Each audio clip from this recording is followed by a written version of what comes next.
Hello students, मैं DN. Verma कांति degree college से आपके लिए लेकर के आया हूँ ऑक्सीडेशन और रिडक्शन चैप्टर को। आज हम इसके बारे में डिस्कस करेंगे। तो ऑक्सीडेशन और रिडक्शन चैप्टर को डिस्कस करने से पहले हमको जानना जरूरी है कि ऑक्सीडेशन और रिडक्शन प्रोसेसेस होती क्या हैं।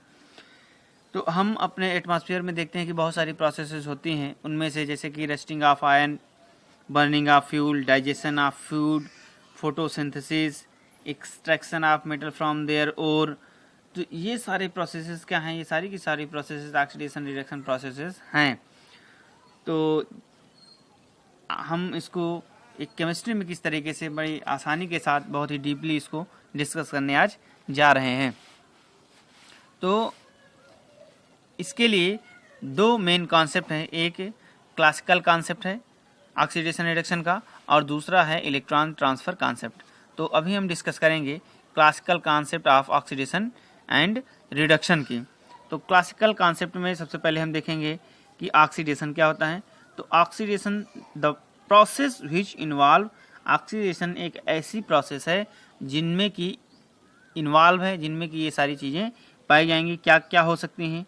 उनमें से एक भी हो सकती है।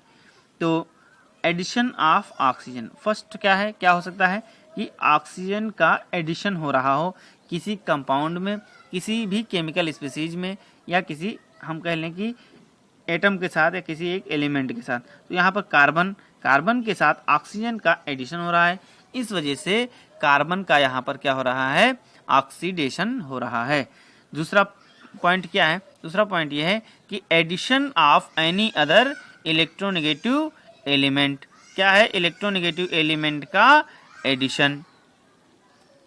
जब कोई इलेक्ट्रोनेगेटिव एलिमेंट जुड़ेगा तब क्या होगा? तब भी ऑक्सीडेशन प्रोसेस होगी। यहाँ पर क्या है?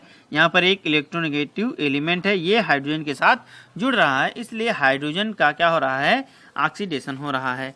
अगली प्रोसेस क्या है कि रिमूवल ऑफ हाइड्रोजन, हाइड्रोजन का निकलना, हाइड्रोजन का रिमूव हो जाना।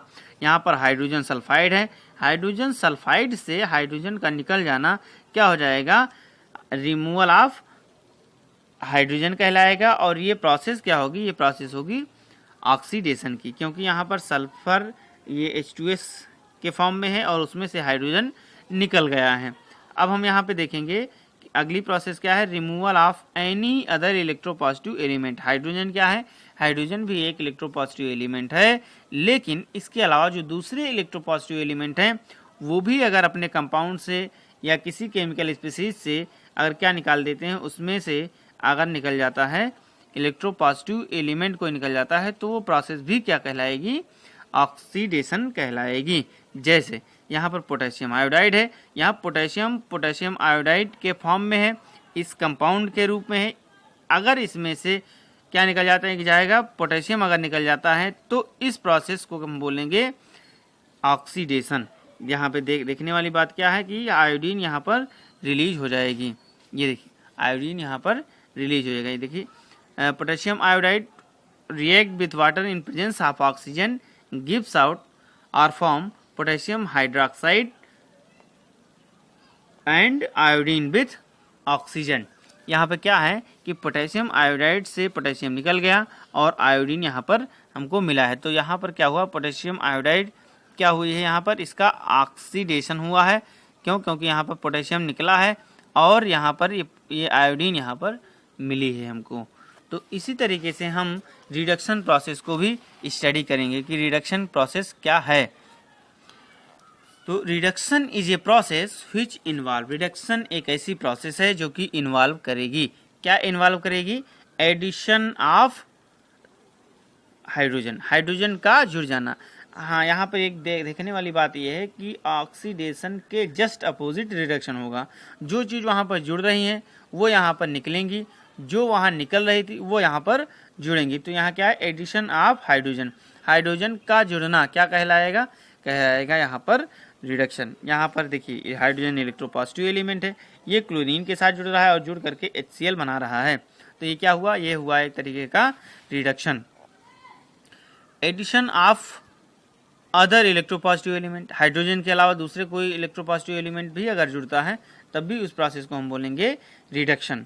यहाँ पे पोटेशियम क्लोरीन के साथ जुड़ा हुआ है, जुड़ करके क्या बनाया है, पोटेशियम क्लोराइड बनाया है। तो यहाँ पर पोटेशियम क्लोरीन के साथ जुड़ा है, इसलिए क्लोरीन का क्या हुआ है, क्लोरीन का हुआ है यहाँ पर रिडक्शन। इसी तरीके से हम देखेंगे रिमूवल ऑफ ऑक्सीजन और any other electronegative element. Oxygen या कोई दूसरा इलेक्ट्रोनेगेटिव एलिमेंट अगर निकलता है, रिमूव होता है, तब भी इस प्रोसेस को हम रिडक्शन बोलेंगे। यहाँ पे क्या है, HgO है। HgO से देखिए यहाँ पर ऑक्सीजन निकल जा रही है गर्म करने पर, और क्या है, Hg सिर्फ बचता है, इसलिए क्या कौन सी रिएक्शन हो जाएगी, ये रिएक्शन हो जाएगी रिडक्शन की। यहाँ पर FeCl3 है।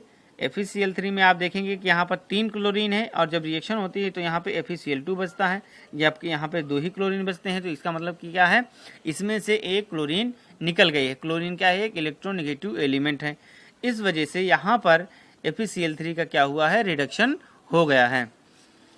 ध्यान देने वाली बात यह है कि ऑक्सीडेशन और रिडक्शन प्रोसेस एक दूसरे की पूरक हैं, एक दूसरे की कम्प्लीमेंट्री हैं।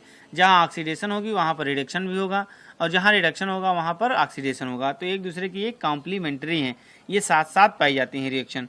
जैसे कि यहाँ पर हम अभी बता चुके हैं, आपने देखा होगा ऑक्सीडेशन में भी ये एग्जाम्पल लिया गया है और रिडक्शन में भी यही एग्जाम्पल लिया गया है। तो ये क्या है, एक तरीके का ये रेडॉक्स रिएक्शन है। रेडॉक्स, रेड का मतलब होता है रिडक्शन और ऑक्स का मतलब है ऑक्सीडेशन, तो दोनों को मिला करके कह दिया गया रेडॉक्स रिएक्शन। तो H2 हाइड्रोजन के साथ जब क्लोरीन मिल रही है तो हाइड्रोजन का हो रहा है ऑक्सीडेशन, और क्लोरीन के साथ हाइड्रोजन मिल रहा है तो इसके लिए क्लोरीन का हो रहा है रिडक्शन। तो एक का ऑक्सीडेशन हो रहा है जबकि दूसरे का रिडक्शन हो रहा है, इसलिए टोटल ये जो कंप्लीट रिएक्शन है वो क्या है, ऑक्सीडेशन रिडक्शन रिएक्शन है या रेडॉक्स रिएक्शन है। इसमें क्या है, हाइड्रोजन, ये जो हाइड्रोजन है ये क्या है, ये क्लोरीन को क्या कर रहा है, रिड्यूस कर रहा है, इसलिए ये है हाइड्रोजन रिड्यूसिंग एजेंट, जबकि खुद ये ऑक्सीडाइज हो रहा है। यहाँ अगर क्लोरीन की हम बात करें तो क्लोरीन ये हाइड्रोजन को ऑक्सीडाइज कर रहा है, लेकिन क्लोरीन खुद रिड्यूस हो रहा है, इसलिए ये क्या है, ये ऑक्सीडाइजिंग एजेंट होगा। ठीक है, हम आगे अगले कॉन्सेप्ट में बात करेंगे इलेक्ट्रॉन ट्रांसफर कॉन्सेप्ट की। तब तक के लिए नमस्कार।